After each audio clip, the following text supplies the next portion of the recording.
ವಿಧಾನಸೌಧದಲ್ಲಿ ಸಿದ್ದರಾಮಯ್ಯ ಅವರ ನೇತೃತ್ವದಲ್ಲಿ ಹೈ ವೋಲ್ಟೇಜ್ ಮೀಟಿಂಗ್ ನಡೀತಾ ಇದೆ.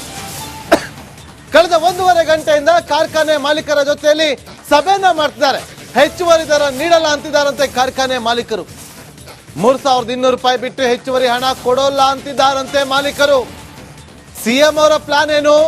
100 ರೂಪಾಯಿ ಜಾಸ್ತಿ ಮಾಡಿ ಕೊಡಿ ಅಂತೇಳಿ, 3300 ರೂಪಾಯಿ ಕೊಡಿ ಅಂತೇಳಿ ಸಚಿವರ ಮೂಲಕ ಸಂಧಾನ ಮಾಡುವಂತ ಪ್ರಯತ್ನಗಳನ್ನ ಮಾಡಲಾಗ್ತಾ ಇದೆ. ಆದ್ರೆ ಸಕ್ಕರೆ ಕಾರ್ಖಾನೆಗಳ ಮಾಲೀಕರಿಂದ ಯಾವುದೇ ರೀತಿಯಾದಂತ ಸಮ್ಮತಿ ಸಿಗ್ತಾ ಇಲ್ಲ. ಇವತ್ತು ಅಲ್ಲಿರುವಂತಹ ಮೀಟಿಂಗ್ ನಲ್ಲಿ ಎಷ್ಟು ಜನ ಜನಪ್ರತಿನಿಧಿಗಳಿದ್ದೀರಿ? ನಿಮ್ಗೆ 100 ರೂಪಾಯಿ ಜಾಸ್ತಿ ಕೊಡಕ್ಕಾಗಲ್ವಾ? ನಿಮ್ಗೆ 1 ಟನ್ ಕಬ್ಬನ್ನ ತಗೊಂಡ್ರೆ ನೀವು ಅದರಿಂದ ಎಷ್ಟು ಲಾಭ ತಗೋತೀರಂತ ಲೆಕ್ಕ ನಮ್ಮ ಹತ್ರ ಇದೆ. ಇವತ್ತು ನೀವು ಕೇಳ್ತೀರಾ 5 ರೂಪಾಯಿ ಜಾಸ್ತಿ ಮಾಡಿ ಅಂತ ಕೆಜಿ ಸಕ್ಕರೆಗೆ ಮಾಡಿಸ್ಕೊಳ್ಳಿ. ಇವತ್ತು ನೀವು ರೈತರು ಇವತ್ತು ಬಂದು ಬೀದಿನಲ್ಲಿ ನಿಂತ್ಕೊಂಡು ಪ್ರತಿಭಟನೆ ಮಾಡ್ತಾರೆ. ಆದ್ರೆ ನೀವಿಲ್ಲಿ ಕೂತ್ಕೊಂಡು ಮೀಟಿಂಗ್ ಮಾಡ್ತಾರೆ. ಓಕೆ, ಒಪ್ಕೊಳ್ಳೋಣ. ಯಾಕೆ ಸುವರ್ಣಸೌಧ ಇರ್ಲಿಲ್ವಾ? ಸುವರ್ಣಸೌಧದಲ್ಲಿ ಮೀಟಿಂಗ್ ಮಾಡ್ಬೋದಿತ್ತಲ್ವಾ? ಇಲ್ಲಿ ಫಸ್ಟ್ ನೀವು ರೈತರ ಸಮಸ್ಯೆನ ಬಗೆಹರಿಸುವಂತ ಕೆಲಸವನ್ನ ಮಾಡಿ. ಕೇಂದ್ರದಿಂದ ದಕ್ಷಿಣ ಭಾರತ ಸಕ್ಕರೆ ಕಾರ್ಖಾನೆಗಳು ನಷ್ಟ ಆಗಿದೆ. ಸಿಎಂ ಸಿದ್ದರಾಮಯ್ಯ ಸಭೆಯಲ್ಲಿ ಕೇಂದ್ರದ ವಿರುದ್ಧ ಆಕ್ರೋಶವನ್ನು ಹೊರಹಾಕಿದ್ದಾರಂತೆ. ಹೋಗಿ ಡೆಲ್ಲಿ ಕೂತ್ಕೊಳ್ಳಿ, ಪ್ರತಿಭಟನೆ ಮಾಡಿ. ನೀವು ಕೇಂದ್ರ ಸರ್ಕಾರದ ರಫ್ತು ನೀತಿಯಿಂದ ನಮಗೆ ಅನ್ಯಾಯ ಆಗಿದೆ, ಹೋಗ್ರಿ ಡೆಲ್ಲಿಗೆ ಹೋಗಿ ನೀವು ಬಿಸಿಲು ಕೂತ್ಕೊಂಡು ಪ್ರತಿಭಟನೆ ಮಾಡಿ ಕೇಂದ್ರ ಸರ್ಕಾರದ ವಿರುದ್ಧ. ಬೇರೆ ಯಾರಾದ್ರೂ ನಡೆಸಲಿ, ನಾವು ಬಿಟ್ಕೊಡಕ್ಕೆ ಸಿದ್ಧ ಅಂತ. ಬಿಟ್ಕೊಡಿ, ಬಿಟ್ಟು ಕೊಟ್ಟು ಹೋಗಿ ಅಂತ ನಡೆಸೋದಕ್ಕೆ ತುಂಬಾ ಜನ ಇದ್ದಾರೆ. ಬರ್ತಾರೆ ಮಹಾರಾಷ್ಟ್ರದಿಂದ.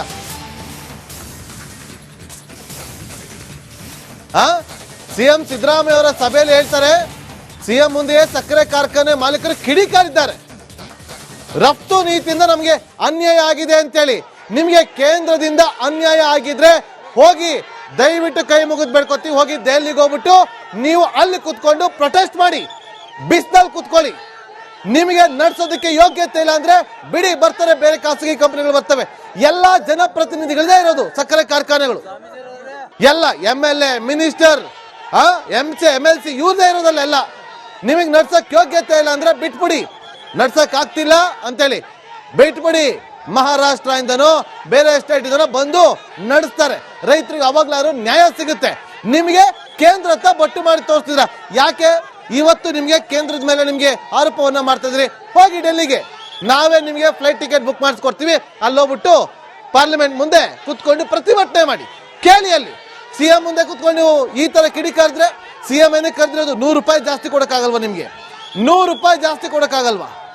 ಇವತ್ತು ಯಾವ ಸಕ್ಕರೆ ಕಾರ್ಖಾನೆಯಲ್ಲಿ ಎಷ್ಟೆಷ್ಟು ಬಾಕಿ ಇದೆ ಬಿಲ್ಗಳನ್ನೋದು ನಾವು ಲೆಕ್ಕ ಕೊಡ್ಬೇಕಾ ನಿಮ್ಗೆ?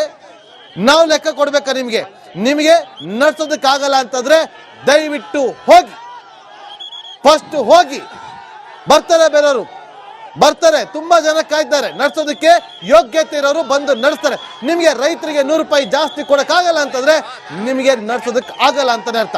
ನಮ್ಮ ಪ್ರತಿನಿಧಿ ಪೊಲಿಟಿಕಲ್ ರಿಪೋರ್ಟರ್ ಚಂದ್ರು ನೇರ ಸಂಪರ್ಕದಲ್ಲಿ ಜಾಯ್ನ್ ಆಗಿದ್ರೆ. ಚಂದ್ರು, ಸಿಎಂ ಕರೆದಿದ್ದಾರೆ ಒಂದು ಸಂಧಾನ ಮಾಡೋಣ ಅಂತೇಳಿ, ಆದ್ರೆ ಮಾಲೀಕರ ಒಂದು ಇದು ನೋಡಿ ಮಾಡೋದೇ ಇಲ್ಲ. ನಮ್ ಕೈ ನಡ್ಸಕ್ ಆಗ್ತಾ ಇಲ್ಲ, ಬಿಟ್ಟು ಹೋಗ್ತೀವಿ ಅಂತ. ಯಾರದಲ್ಲಿ ಎಲ್ಲ MLC, MLA, ಮಿನಿಸ್ಟರ್, MP ಗಳದೇ ಇರೋದಲ್ವಾ? ಹೋಗ್ಲಿ ಅಲ್ಲಿ ಡೆಲ್ಲಿ ಮುಂದೆ ಪ್ರತಿಭಟನೆ ಮಾಡ್ಲಿ. ಇವತ್ತು ಇವ್ರಿಗೆ 300 ರೂಪಾಯಿ ಜಾಸ್ತಿ ಬೇಕು ಅಂತ ಹೇಳಿ ರೈತರು ಇಲ್ಲಿ ಪ್ರತಿಭಟನೆ ಮಾಡ್ತಾರೆ ರೋಡಲ್ಲಿ. ಅದೇ ತರ ಇವರು ಹೋಗಿ ಡೆಲ್ಲಿನ ಪ್ರತಿಭಟನೆ ಮಾಡ್ಬೇಕು. ಅದು ಬಿಟ್ಬಿಟ್ಟು ಇಲ್ಲಿ ಕುತ್ಕೊಂಡು ಆಗಲ್ಲ ಪಾಗಲ್ಲ ಅಂತೇಳಿ ಸಿಎಂಗೆ ಎದುರಿಸಿದ್ರೆ ಏನ್ ಎದುರ್ಕೊಳ್ತಾರೆ ಅನ್ಕೊಂಡಿದ್ರೆ ಸಿದ್ದರಾಮಯ್ಯ ಅವರು? No way.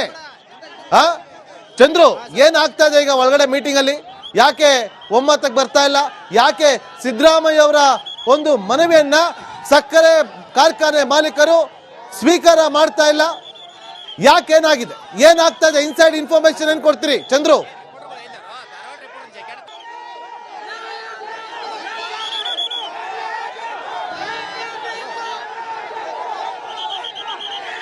ಮತ್ತೆ ಸಂಪರ್ಕ ಮಾಡ್ತೀವಿ, ನಮ್ಮ ರಿಪೋರ್ಟರ್ ಚಂದ್ರನ ಕನೆಕ್ಟ್ ಮಾಡ್ತೀವಿ. ಸಕ್ಕರೆ ಕಾರ್ಖಾನೆ ಮಾಲೀಕರು ಇವತ್ತು ಯಾರೆಲ್ಲ ಇದ್ದೀರಿ, ನಿಮಗೆ ಕಾರ್ಖಾನೆಯನ್ನ ನಡೆಸೋದಕ್ಕೆ ಯೋಗ್ಯತೆ ಇಲ್ಲ ಅಂತಂದ್ರೆ ದಯವಿಟ್ಟು ಬಿಟ್ಟು ಹೋಗಿ. ತುಂಬಾ ಜನ ಇದ್ದಾರೆ ಇವತ್ತು ಕಾರ್ಖಾನೆ ನಡೆಸೋದಕ್ಕೆ ಮುಂದೆ ಬರೋರು. ಪ್ರೈವೇಟ್ ಕಂಪನಿಗಳು ಬರ್ತವೆ, ರೆಡಿ ಇದ್ದಾರೆ. ನಿಮ್ಗೇನ್ರಿ ಬಂದಿರೋದು ಹೊತ್ತು? ಆ ರೈತರು ವರ್ಷ ಪೂರ್ತಿ ಬೆವರು ಸುರಿಸಿ ಬೆಳೆದಿರುವಂತ ಬೆಳೆಯಲ್ಲಿ ಅವರು ಕೇಳ್ತಿರೋದೇನು? 300 ರೂಪಾಯಿ ಜಾಸ್ತಿ, 300 ರೂಪಾಯಿ ಜಾಸ್ತಿ ಕೇಳ್ತಿರೋದು. ನೀವು 1 ಟನ್ ಕಬ್ಬನ್ನ ಪಡೆದುಕೊಂಡು ನಿಮಗೆ 10-15 ಸಾವಿರ ರೂಪಾಯಿ ಲಾಭ ಆಗಲ್ವಾ?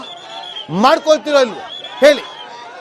ಅದ್ರಲ್ಲಿ 3,500 ರೂಪಾಯಿ ಕೊಡಿ ಅಂದ್ರೆ ಕೊಡಕ್ ಆಗ್ತಿಲ್ಲ ಅಂತಂದ್ರೆ, ವರ್ಷ ಪೂರ್ತಿ ಕಷ್ಟಪಟ್ಟು ಮಳೆ ಬರಲಿಲ್ಲ ಅಂತಂದ್ರೆ ನೀರ್ ತಂದು ನೀರ್ ಹಾಕಿ ಭೂಮಿ ಅಗ್ದು ಹದ ಮಾಡಿ ಕಟಾವ್ ಮಾಡಿ ಕೊಳೆ ಕಿತ್ಕೊಂಡು ಬಿಸಿಲಲ್ಲಿ ಸುಟ್ಟು ಬೆಂಡಾಗಿ ಕಬ್ಬನ್ನ ಬೆಳಿತಾರೆ ಕಷ್ಟಪಟ್ಕೊಂಡು. ಅವರಿಗೆ ಅವರ ಬೆಂಬಲ ಬೆಲೆ ಕೇಳೋದು ರೈಟ್ಸ್ ಇರಲ್ವಾ? ನೀವಿಲ್ಲಿ ಕುತ್ಕೊಂಡು ಹೇಳ್ತೀರ ನಮ್ ಕೈ ನಡ್ಸಕ್ ಆಗಲ್ಲ ಅಂತೇಳಿ. ಇವತ್ತು ರೈತರೇನಾದ್ರೂ ನಿಮಗೆ ಕಬ್ಬನ್ನ ಕೊಡೋದಕ್ಕೆ ಹೋಗೋದಿಲ್ಲ, ನಾವು ಮಹಾರಾಷ್ಟ್ರ ಕಳಿಸ್ತೀವಿ ಅಂತಂದ್ರೆ ಏನ್ರಿ ಮಾಡ್ತೀರಾ? ನೀವೇನು ಬಿಟ್ಟೋಗೋದು, ನಿಮ್ಮ ಫ್ಯಾಕ್ಟ್ರಿನ ನೀವೇ ಬಾಗ್ಲು ಹಾಕೋಬೇಕು. ನಿಮ್ಮ ಯೋಗ್ಯತೆಗಳಿಗೆ ನಡ್ಸಕ್ ಆಗಲ್ಲ ಅಂತ ಹೇಳ್ತೀರಾ. ಹೋಗಿ ನಡೆಸ್ಬೇಡಿ, ನೀವು ಫ್ಯಾಕ್ಟ್ರಿನ ನಡೆಸ್ಬೇಡಿ. ನಡೆಸೋರು ತುಂಬಾ ಜನ ಇದ್ದಾರೆ. ನಿಮ್ಗೆ ಇಲ್ಲಿ ವಿಧಾನಸೌಧದಲ್ಲಿ ಕುರ್ಚಿನೂ ಬೇಕು, ಮಂತ್ರಿ ಸ್ಥಾನನೂ ಬೇಕು, ಕಾರ್ ಮೇಲೆ ಗೂಟನೂ ಬೇಕು, ನೀವು ನಡೆಸ್ತಿರೋ ಫ್ಯಾಕ್ಟ್ರಿನೂ ಬೇಕು, ರೈತರ ರಕ್ತನೂ ಬೇಕು ನಿಮ್ಗೆ. ನೋಡಿ, ನೇರ ದೃಶ್ಯಾವಳಿ ನೋಡ್ತಾ ಇದ್ರಿ. ಇದು ಈ ಕ್ಷಣದ ಲೈವ್ ದೃಶ್ಯಾವಳಿ. ಗುಲ್ಲಾಪುರದಲ್ಲಿ ನೋಡಿ, ಅಲ್ಲಿ ಯಾರೋ ಒಬ್ಬ ರೈತ 2,000 ರೊಟ್ಟಿನ ಕಳಿಸ್ತಾರೆ, 5,000 ರೊಟ್ಟಿನ ಕಳಿಸ್ತಾನೆ, ನೀರಿನ ಬಾಟ್ಲಿ ಕಳಿಸ್ತಾನೆ. ಇದು ರೈತರಿಗೆ ಯಾವಾಗ್ಲೂ ರೈತರೇ ಬೆನ್ನೆಲುಬಾಗಿ ನಿಲ್ಲೋದು. ನೀವೇನ್ ಮಾಡ್ತಾ ಇದ್ರಿ? ಇಲ್ಲಿ ಕುತ್ಕೊಂಡು ಕಾಫಿ ಕುಡ್ಕೊಂಡು ಬಿಸ್ಕೆಟ್ ತಿನ್ಕೊಂಡು ಮೀಟಿಂಗ್ ಮಾಡ್ತಾ ಇದ್ರಿ ವಿಧಾನಸೌಧದಲ್ಲಿ. ಬರೀ ಮೀಟಿಂಗ್ ಮಾಡೋದು. ಮೀಟಿಂಗ್ ಮಾಡೋದ್ರಿಂದ ಏನು ಪ್ರಯೋಜನ ಇಲ್ಲ. ಹೋಗಿ ರೈತರ ಜೊತೆ ಕುತ್ಕೊಂಡು ಮೀಟಿಂಗ್ ಮಾಡಿ, ಹೋಗಿ ಸುವರ್ಣಸೌಧಕ್ಕೆ ಹೋಗಿ ಮೀಟಿಂಗ್ ಮಾಡಿ. ಆಗಲ್ಲ, ಆಗಲ್ಲ ಅದು ನಿಮ್ ಕೈನಲ್ಲಿ. ವಿಧಾನಸೌಧದಲ್ಲಿ ಸಿದ್ದರಾಮಯ್ಯ ಅವರ ನೇತೃತ್ವದಲ್ಲಿ ಹೈ ವೋಲ್ಟೇಜ್ ಮೀಟಿಂಗ್ ನಡೀತಾ ಇದೆ. ಕಳೆದ 1.5 ಗಂಟೆಯಿಂದ ಕಾರ್ಖಾನೆ ಮಾಲೀಕರ ಜೊತೆಯಲ್ಲಿ ಸಭೆಯನ್ನ ಮಾಡ್ತಿದ್ದಾರೆ. ಹೆಚ್ಚುವರಿ ದರ ನೀಡಲ್ಲ ಅಂತಿದ್ದಾರಂತೆ ಕಾರ್ಖಾನೆ ಮಾಲೀಕರು. 3,200 ರೂಪಾಯಿ ಬಿಟ್ಟು ಹೆಚ್ಚುವರಿ ಹಣ ಕೊಡೋಲ್ಲ ಅಂತಿದ್ದಾರಂತೆ ಮಾಲೀಕರು. ಸಿಎಂ ಅವರ ಪ್ಲಾನ್ ಏನು?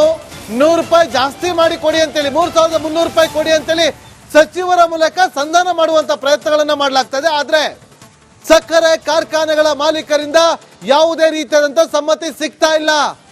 ಇವತ್ತು ಅಲ್ಲಿರುವಂತಹ ಮೀಟಿಂಗ್ ನಲ್ಲಿ ಎಷ್ಟು ಜನ ಜನಪ್ರತಿನಿಧಿಗಳಿದ್ದೀರಿ? ನಿಮ್ಗೆ 100 ರೂಪಾಯಿ ಜಾಸ್ತಿ ಕೊಡಕ್ಕಾಗಲ್ವಾ? ನಿಮ್ಗೆ 1 ಟನ್ ಕಬ್ಬನ್ನ ತಗೊಂಡ್ರೆ ನೀವು ಅದರಿಂದ ಎಷ್ಟು ಲಾಭ ತಗೋತಿರಂತ ಲೆಕ್ಕ ನಮ್ಮ ಹತ್ರ ಇದೆ, ಲೆಕ್ಕ ನಮ್ಮ ಹತ್ರ ಇದೆ. ಇವತ್ತು ನೀವು ಕೇಳ್ತೀರಾ 5 ರೂಪಾಯಿ ಜಾಸ್ತಿ ಮಾಡಿ ಅಂತ ಕೆಜಿ ಸಕ್ಕರೆಗೆ ಮಾಡಿಸ್ಕೊಳ್ಳಿ.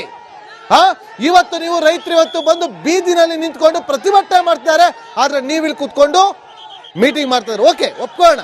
ಯಾಕೆ ಸುವರ್ಣಸೌಧ ಇರ್ಲಿಲ್ವಾ? ಸುವರ್ಣಸೌಧದಲ್ಲಿ ಮೀಟಿಂಗ್ ಮಾಡ್ಬೋದಿತ್ತಲ್ವಾ? ಇರ್ಲಿ, ಫಸ್ಟ್ ನೀವು ರೈತರ ಸಮಸ್ಯೆನ ಬಗೆಹರಿಸುವಂತ ಕೆಲಸವನ್ನ ಮಾಡಿ. ಕೇಂದ್ರದಿಂದ ದಕ್ಷಿಣ ಭಾರತ ಸಕ್ಕರೆ ಕಾರ್ಖಾನೆಗಳು ನಷ್ಟ ಆಗಿದೆ. ಸಿಎಂ ಸಿದ್ದರಾಮಯ್ಯ ಸಭೆಯಲ್ಲಿ ಕೇಂದ್ರದ ವಿರುದ್ಧ ಆಕ್ರೋಶವನ್ನು ಹೊರಹಾಕಿದ್ದಾರಂತೆ. ಹೋಗಿ ಡೆಲ್ಲಿ